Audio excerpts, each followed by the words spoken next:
Iran Israel से जुड़ी सबसे बड़ी खबर से पर्दा उठ चुका है। 21 दिन बाद ईरान के सुप्रीम लीडर अली खामनेई ने जिस तरह से तेहरान में सबके सामने आए हैं, उसने इजराइल और अमेरिका के होश उड़ा दिए हैं। ईरानी और पश्चिमी मीडिया में खामनेई के प्रकट होने को ईरान के एटम बम से जोड़कर देखा जा रहा है।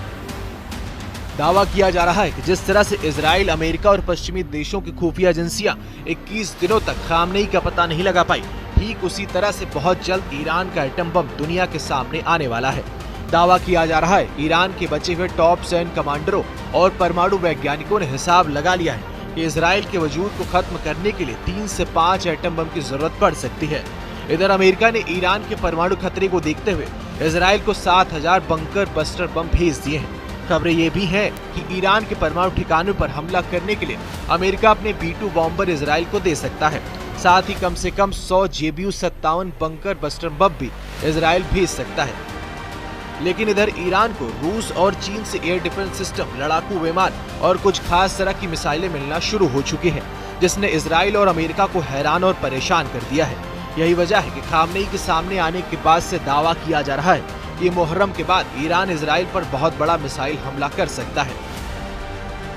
हम आपको दिखाने जा रहे हैं कि किस दिन तक खामनेई की तेहरान में एंट्री को एटम बम धमाकों से क्यों जोड़ा जा रहा है।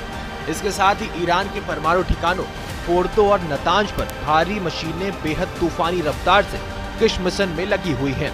हम सबसे पहले आपको दिखाते हैं ईरान की परमाणु तैयारी कितनी है और कहां-कहां एटम बम बनाने के दावे किए जा रहे हैं। ये दावे क्यों किए जा रहे हैं कि 21 दिन बाद सुप्रीम लीडर अली खामनेई के सामने आने के बाद से ईरान पूरी ताकत से इजराइल पर हमला करने जा रहा है। हम आपको इन दावों से जुड़ी 2 खबरें एक के बाद एक दिखाते हैं। पहली है ईरान के परमाणु बम से जुड़ी, जिसका सबसे बड़ा सबूत अंतर्राष्ट्रीय परमाणु एजेंसी IAEA के बयानों और सबूतों से मिल रहा है। हम आपको बता दें कि 22 जून को अमेरिका ने ईरान के 3 परमाणु ठिकानों फोर्दो, नतांज और इस्फहान पर भयंकर हमले B-2 बॉम्बर से किए थे, जिसमें दावा किया गया था कि ईरान के तीनों परमाणु ठिकानों पूरी तरह से तबाह हो गए हैं। लेकिन बाद में अमेरिकी रक्षा खुफिया एजेंसी यानी DIA ने दावा किया कि फोर्दो एटमी ठिकानों को वैसे नुकसान नहीं हुआ है जैसे दावा किया जा रहा है। इस दावे के बाद ईरान के एटमी ठिकाने से गायब हुआ 408 किलो संबंधित यूरेनियम को लेकर इजराइल और अमेरिका में हड़कंप मच गया। अब दावा किया जा रहा है कि ईरान एटम बम बनाने के बेहद करीब है, जिसके संकेत साफ मिल रहे हैं।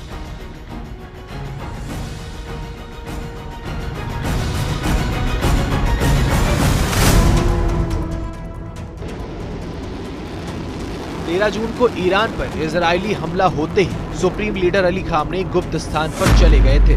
दावा किया जा रहा है कि 14 जून को ही खामनेई को खुफिया अड्डे पर पहुंचा दिया गया था। 12 दिन की भीषण जंग के बाद खामनेई मुहर्रम के मौके पर 5 जुलाई को तेहरान में अपने देश की जनता के सामने पूरे कॉन्फिडेंस के साथ सामने आए। 86 साल के खामनेई इस मौके पर कोई भाषण या बयान नहीं दिया, जिसके बाद कयास लगाए गए कि खामनेई परमाणु मिशन को लेकर कुछ बड़ा करने जा रहे हैं। इसका पहला संकेत ये है कि ईरान ने अपने फोर्दो, नतांज और इस्फहान परमाणु ठिकाने पर मरम्मत का काम बेहद तेज कर दिया है। खबर ये भी है कि ईरान एक गुप्त एटमी अड्डे पर परमाणु बम बनाने में जुटा है। अगर ईरान परमाणु बम का परीक्षण कर देता है तो यकीन मानिए ये इजराइल के वजूद के लिए सबसे बड़ा खतरा होगा। रिपोर्ट के दावों के मुताबिक ईरान 3 से लेकर 5 एटम बम से इजराइल को तबाह कर सकता है। दावा किया जा रहा है कि ईरान को प्रत्येक गन टाइप डिवाइस के लिए 75 से 120 पाउंड के बीच अत्यधिक समृद्ध यूरेनियम की आवश्यकता होगी। दावा किया जा रहा है कि फतह 1 ठोस ईंधन वाली हाइपरसोनिक मिसाइल से एटमी हथियार इजराइल पर दागे जा सकते हैं। दावा ये भी किया जा रहा है कि इजराइल को कवर करने वाली बैलिस्टिक मिसाइल ढाल यानी एयर डिफेंस ईरान की फतह 1 मिसाइल को रोकने में असमर्थ, यानी ईरान परमाणु हथियार से लैस फतह 1 मिसाइल से 100% अपने टारगेट को तबाह कर सकती है। अगर ऐसा संभव हुआ तो ईरान इजराइल पर 3 से 4 परमाणु मिसाइलें दाग सकता है, जो इजराइल के वजूद पर भारी पड़ सकता है। मौजूद